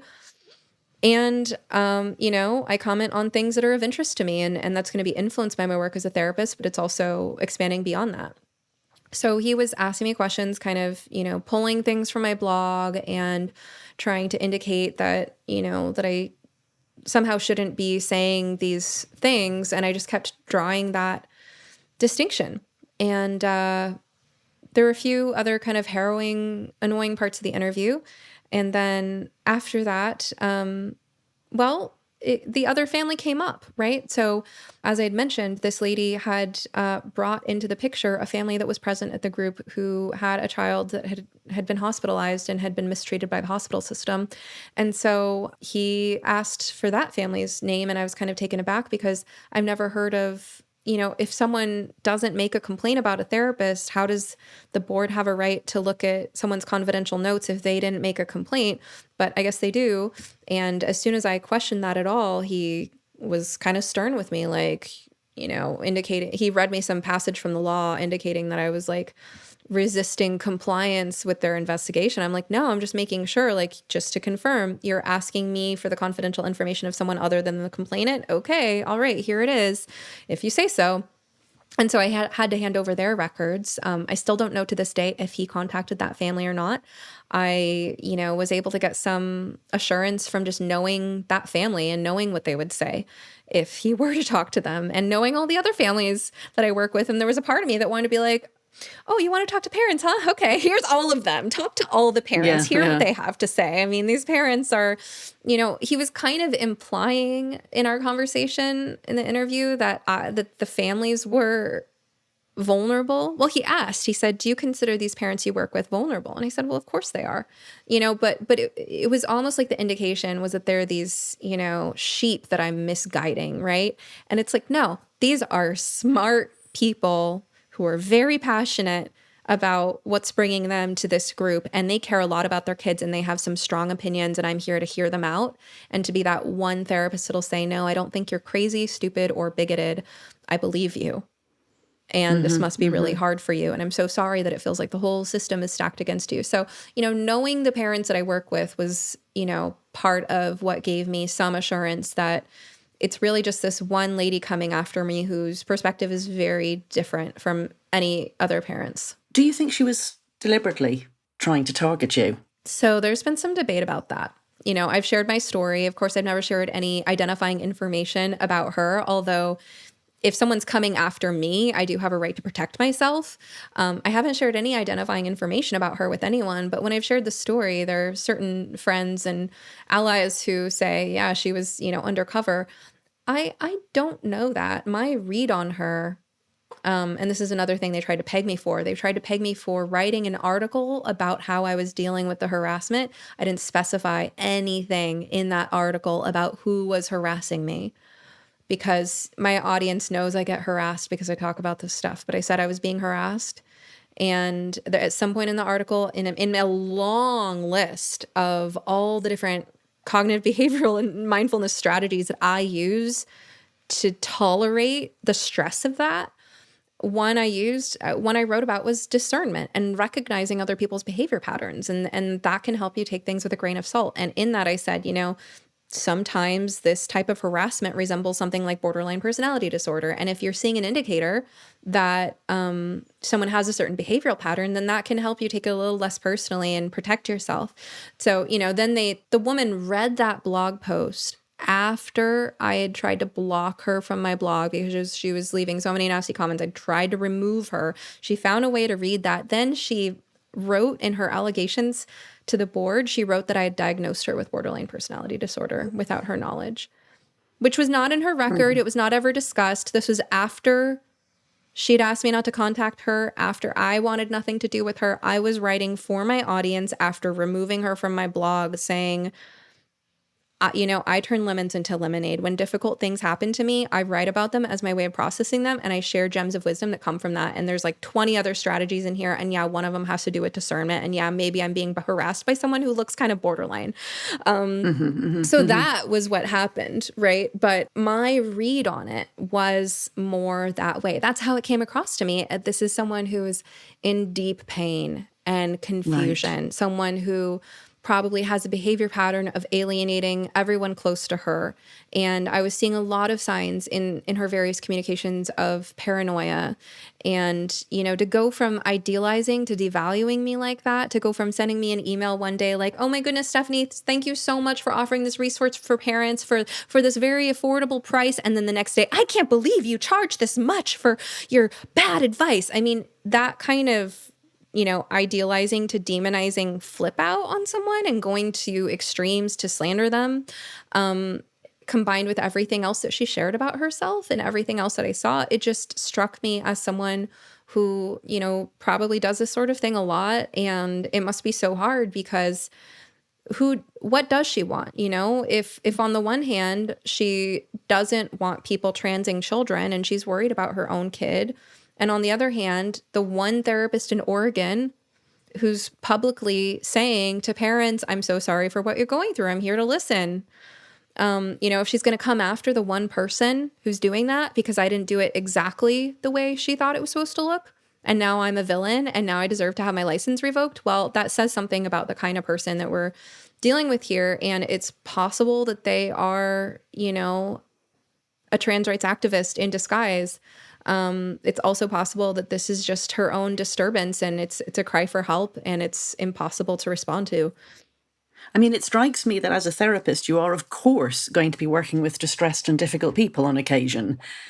And I mean, what's happened here is children have been given a way of thinking about things that, as you say, has taken away any boundaries from, any way that adults can set boundaries around them, any way that adults can probe and question them, at the same time as patients have been given these very powerful weapons that they can use against you, like at will. I mean, you were accused of conversion therapy by people who weren't even, seeing you for therapy. You were accused of converting children by an adult who came to a group session. And these things weren't just struck out. I mean, the board could just have said these complaints don't make any sense and not investigated you, but instead you were being investigated for, 4 months, 3 months, something like that? Actually, fortunately, it wasn't that long because it was opened in April and then closed. I didn't write down the date. Early June. Well, it was this month. Yeah, it was this month. So it was really within the last 2 weeks. Yeah, today is June 16th. And 16th, it was Yeah, so it was fortunately less than 2 months. But like I said, did they just write to you? Did they just write to you and say, it's all nonsense, you're free to get on with your job? I was talking to someone else the other day who said, so did the board just tell you this is absurd? And I was like, I would have loved to hear that from them. No, they were much more official and measured in their response. I mean, so what happened, to finish telling the story, is that after that phone interview, we didn't hear back from him for a while. He emailed my lawyer saying he wanted to schedule a second phone interview, which was really disappointing because the plan had looked like he was going to present his investigation to the board June 3rd because he was not himself a therapist or a member of the board. He was a state investigator. His job was to collect information and then present it to the board, and they only meet once a month. And so, we were on track to get him all the material that he needed, including those records that he requested of that other family that didn't ask to be brought into this, by the time he needed to present it to them June 3rd. But then within that week, he said something like wanting to schedule a second interview with me. We offered a time. He never got back to us. I was like, oh no, this is going to get dragged out. This is going to, how am I going to find a way to enjoy my summer and all the other milestones and victories that should be celebrating right now because I've got a lot going on, knowing that this is just looming over my head the whole time. It was going to have to be July. Didn't hear anything. And then It was the week after the board meeting, June 3rd, that I was notified. Indeed, it was presented to the board June 3rd, and my case was dismissed. That was the word. It was just dismissed, and it said, "Thank you for your patience." That's what it said. It didn't say, "We recognize this is fucking absurd and you're a hero," which would have been, nice to hear after all they put me through. Yes. Yes. How about you're a breath of fresh air, Stephanie? We love your podcast. We've learned a lot about gender issues since, No.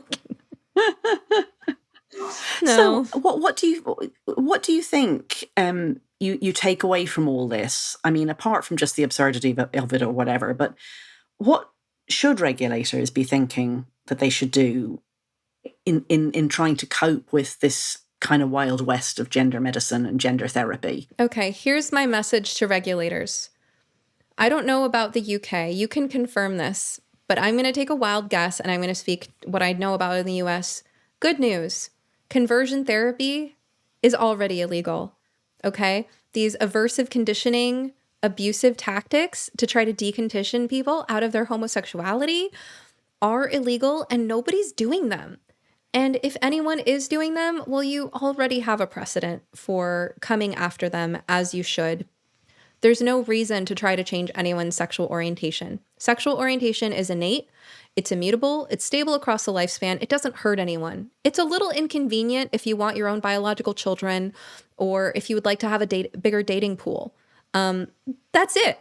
Like, that's all it is. Maybe you have some internalized homophobia to work through. Maybe you have some family or, community homophobia, but that's not your fault, right? That's something you can talk to a therapist about for help dealing with it and not letting it get to you, okay? Gender identity should never have been lumped in with sexual orientation. Gender identity is not fixed or innate. It's a novel concept.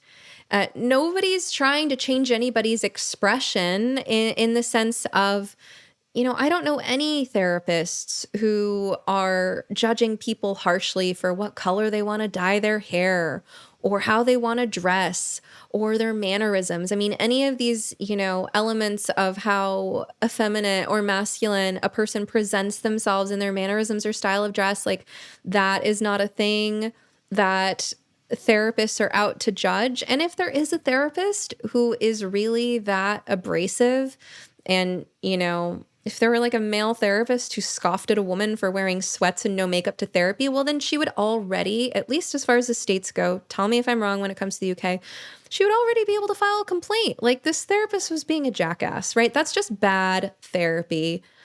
Okay, but that's not what this stuff is about. When they talk about gender identity change efforts, it creates this dangerous loophole where you can't talk about gender.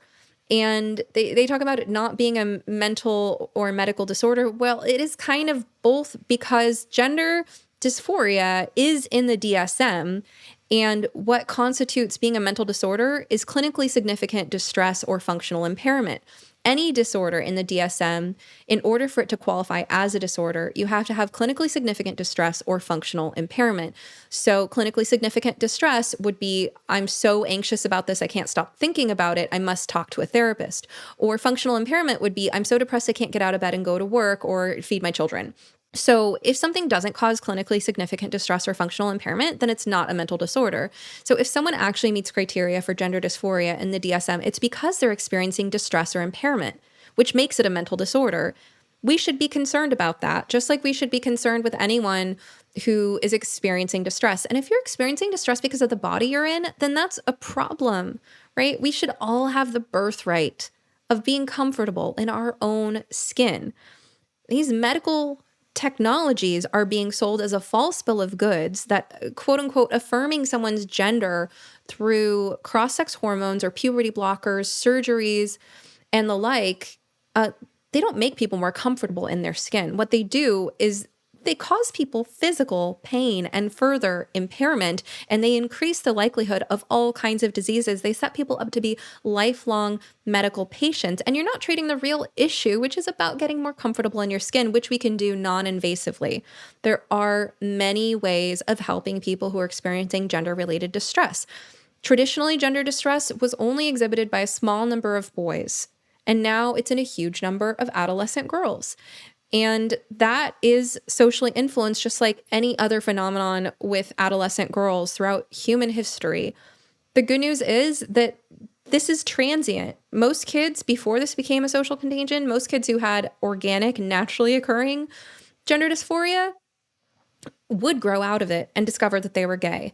And now what we're seeing with the kids who are going through this because of peer influence is that there's comorbidities with all kinds of other mental health problems, especially autism, as well as it's frequently because of internalized homophobia, internalized misogyny, or a result of sexual abuse that made someone feel uncomfortable with their body. There's no reason, according to any of the best practices of psychology or medicine, there's no reason to lock that dysphoria into place by insisting that everyone should affirm this identity and then enrolling the medical system and wasting medical resources, doing things that have a high risk of harm and high likelihood of regret. And we're seeing this with detransitioners. Detransitioners themselves are saying, I wish I hadn't done this. I wish someone had stopped me. I wish a therapist had explored this with me.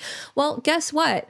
If you enact a law that conflates efforts at changing gender identity with efforts at changing sexual orientation, and makes both illegal, then therapists cannot feel the freedom to explore all the various reasons that someone might claim some kind of gender identity. And if we can't explore those reasons, we can't get to the root cause of the distress. We can't find out if there's an easier way of treating it. And there is. There's this myth that if kids don't get these puberty blockers right away, they'll kill themselves. That's because people told kids that. People told impressionable, vulnerable, naive youth that if you don't get this thing that didn't even exist 20 years ago, if you don't get it, you're going to kill yourself. That is child abuse. Telling children that is child abuse. And intimidating adults into caving is manipulative. Kids were not killing themselves because of lack of puberty blockers.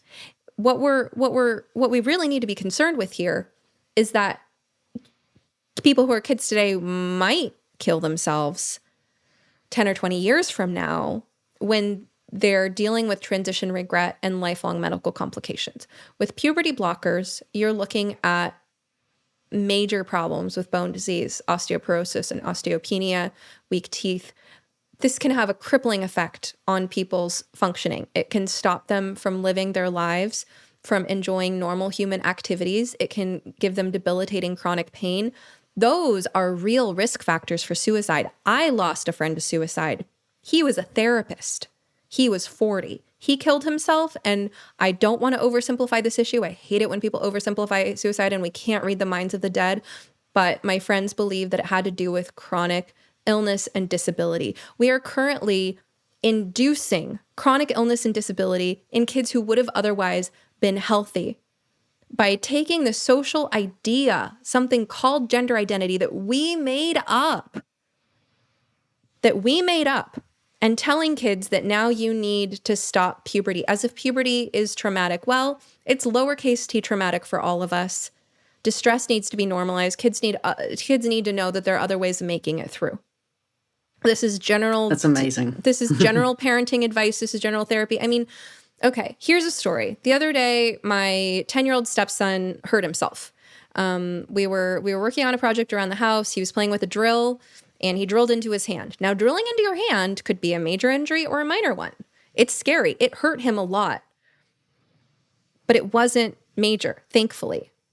That's one of those things that could really go either way. Now, his pain signals in his body were screaming that this is an emergency. So, of course, he was screaming and crying and freaking out, as you do. I probably would have been screaming and crying and freaking out, and I'm an adult.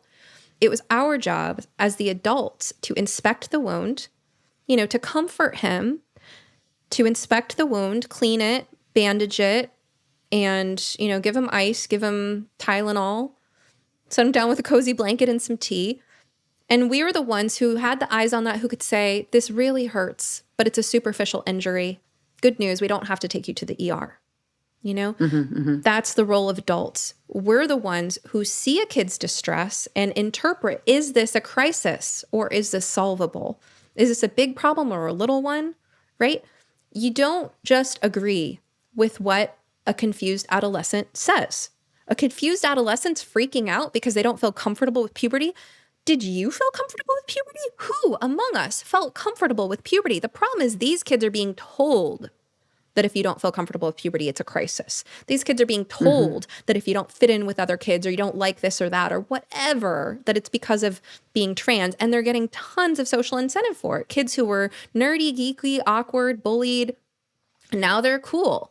Okay? So it is so wildly irresponsible to force these vulnerable children to live with the consequences of this era for the rest of their lives. This is not going to age well.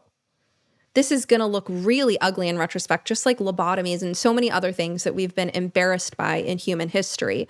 So it's wildly irresponsible to set up the medical system and the mental health care system in a way that kids don't have any option of just meeting with a level-headed adult who says, oh, that is so tough to feel awkward in your body. Tell me about it, right? You need to be able to talk about it. You need to be able to ask questions. And the laws that are banning quote unquote conversion therapy are not necessary. Nobody is engaging in harmful, abusive tactics to try to make people change things that are unchangeable about themselves.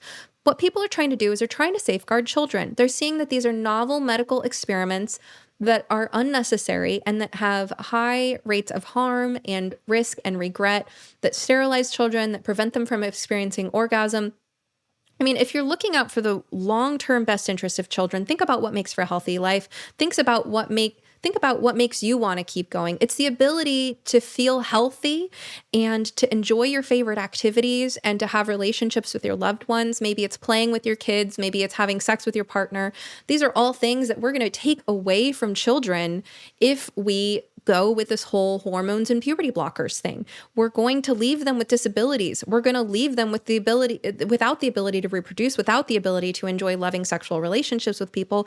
And that's what's going to increase their risk of suicide. You should never tell anyone, but especially not a vulnerable, impressionable kid, that they are going to kill themselves if they don't get what they want. That is not good mental health advice. It's never been our job to tell people that. It's always been our job to say, no matter what happens to you, how people treat you, what kind of opportunities or pitfalls come your way, I believe in your resilience, that you can find a way to make your life meaningful and enjoyable. And no matter how shitty other people are to you, no matter what happens in your life, you don't have to kill yourself. And we also have a responsibility to assess suicide risk properly.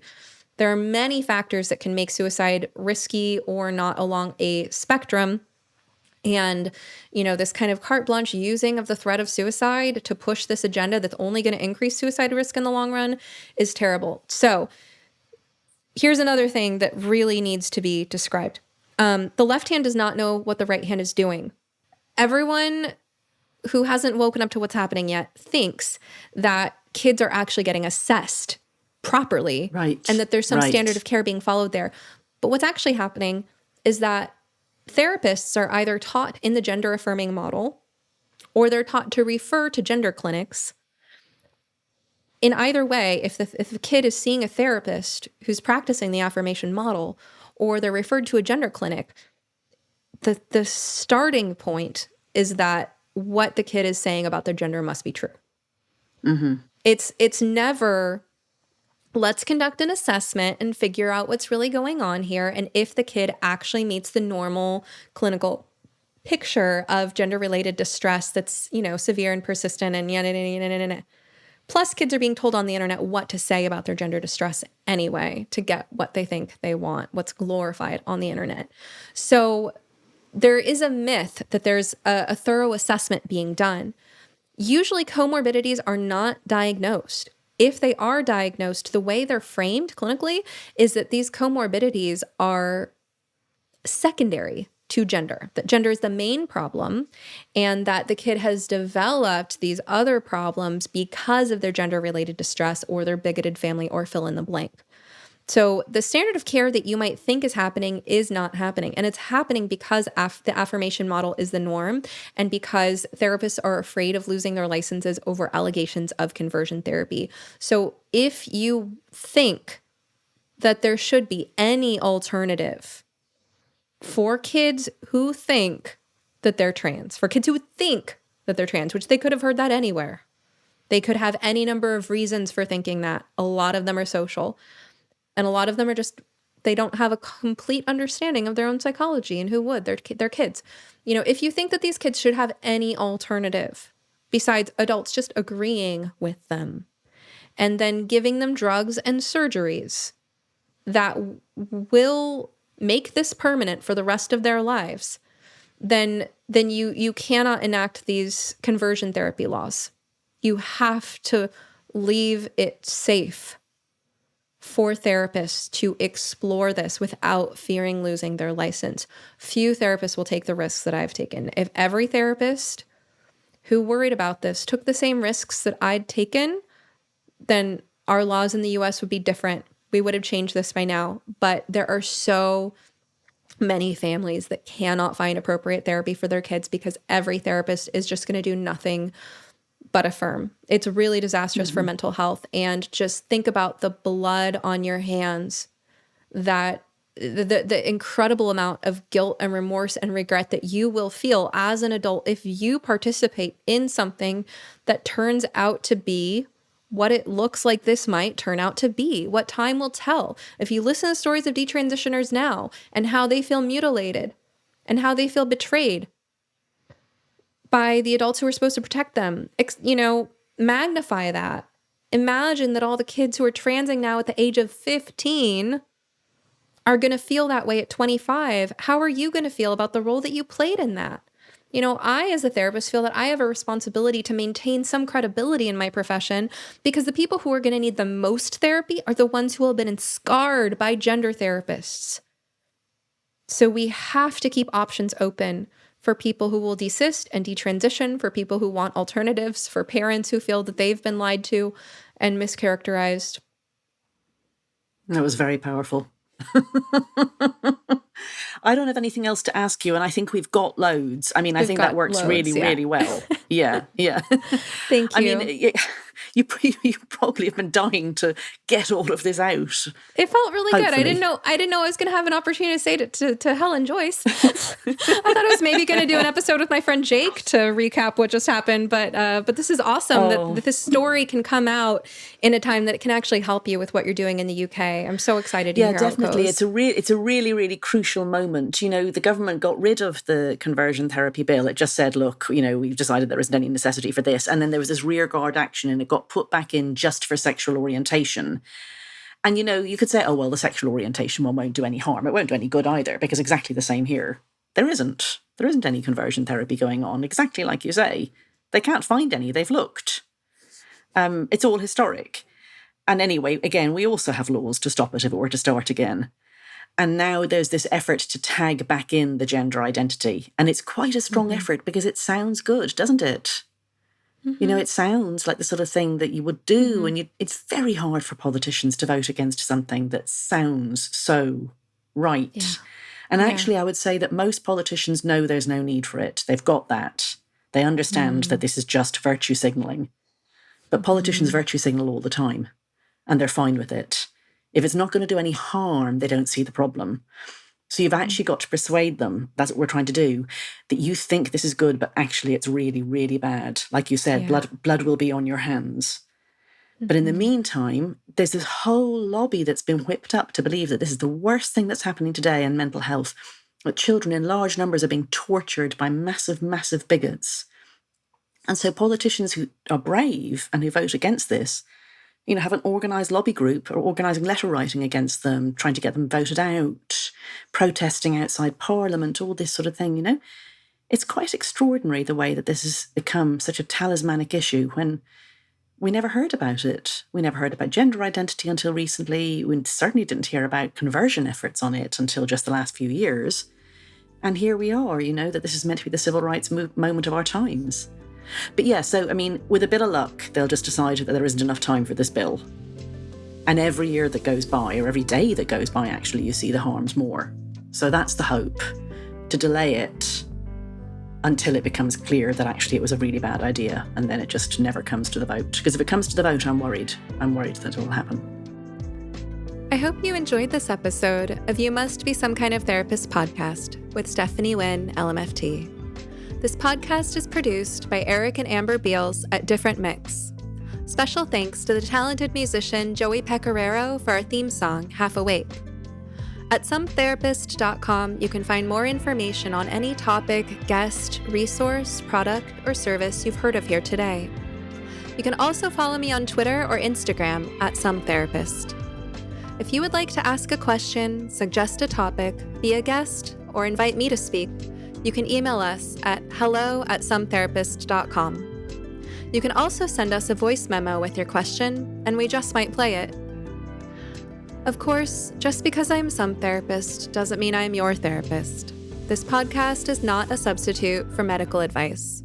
If you need help, ask your doctor or browse your local therapists online. And whatever you do next, please take care of yourself. Eat well, sleep well, move your body, get outside, and tell someone you love them. You're worth it.